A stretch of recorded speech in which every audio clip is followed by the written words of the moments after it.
ఎన్నికల ముందు ప్రతి సమావేశంలో ముఖ్యమంత్రి చంద్రబాబు నాయుడు రాబోయే 5 సంవత్సరాల వరకు కరెంట్ ఛార్జీలు పెంచమని చెప్పి, అధికారంలోకి వచ్చిన వెంటనే కరెంట్ ఛార్జీలు పెంచడం జరిగిందన్నారు.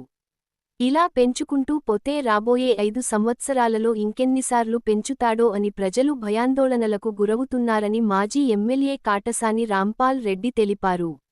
గతంలో కరెంటు ఛార్జీలు పెరిగాయని తెలుగు దేశం పార్టీ నాయకులు భాదుడే భాదుడు కార్యక్రమం చేశారని, ఇప్పుడు తెలుగు దేశం పార్టీ అధికారంలోకి వచ్చిన వెంటనే విద్యుత్ ఛార్జీలు పెంచిందని ఇప్పుడు తెదేపా నేతలు సమాధానం చెప్పాలని కాటసాని ప్రశ్నించారు.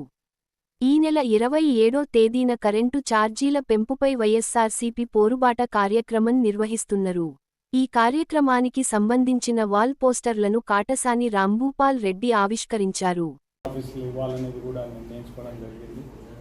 కానీ వాస్తవాలన్నీ కూడా ప్రజలకు ఒక్కసారి చెప్దామనేదే ఉద్దేశంతోనే ఈ ప్రెస్ మీట్ పెట్టడం, ఈ కరెంటు మీద కూడా ర్యాలీగా పోయి ఎస్సీ గారికి ఇవ్వాలని కూడా నిర్ణయించుకోవడం జరిగింది. ఎలక్షన్ల ముందర తెలుగుదేశం నాయకుడు చంద్రబాబు నాయుడు, ఇప్పుడు ముఖ్యమంత్రి గారు ఏం మాట్లాడిన మాటలన్నీ కూడా మనం ఒక్కసారి ప్రజలకు చెప్పాలి. ఎలక్షన్ల ముందర ఎలక్షన్ క్యాంపెయిన్లో చంద్రబాబు నాయుడు ఒకటే చెప్పడం జరిగింది, ఎటువంటి పరిస్థితుల్లో కరెంటు ఛార్జీలు పెంచమని చంద్రబాబు నాయుడు గారు హామీ ఇవ్వడం జరిగింది. అవసరమైతే కరెంటు ఛార్జీలు తగ్గిస్తాం తప్ప పెంచే ప్రసక్తే లేదని మాత్రం బూటకు వాగ్దానాలు చేసిన చంద్రబాబు హామీలన్నీ కూడా చెప్పడం చంద్రబాబు నాయుడు చేయడం జరిగింది. దాంతోపాటు వినియోగదారులు ఎవరైతే కరెంటు వాళ్ళ ఇళ్ల మీద సోలార్ ఉత్పత్తి చేస్తారో దాన్ని వినియోగదారుడే అమ్మడానికి కూడా మీకు అవకాశాన్ని కల్పిస్తానని చెప్పడం జరిగింది.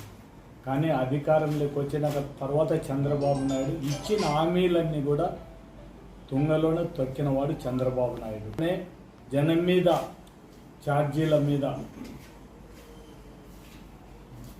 బాధుడే పరిస్థితుల్లో మొత్తం ప్రజల మీద ఈ కరెంటు బిల్లుల మీద పెంచడం జరిగింది.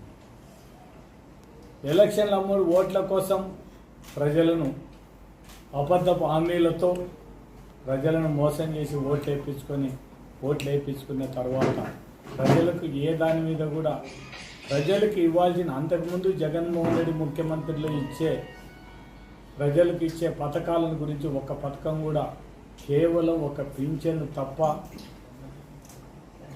ఏమి కూడా ఇవ్వకుండా ప్రజలను ఇబ్బంది పెట్టిన పరిస్థితి చంద్రబాబు నాయుడు.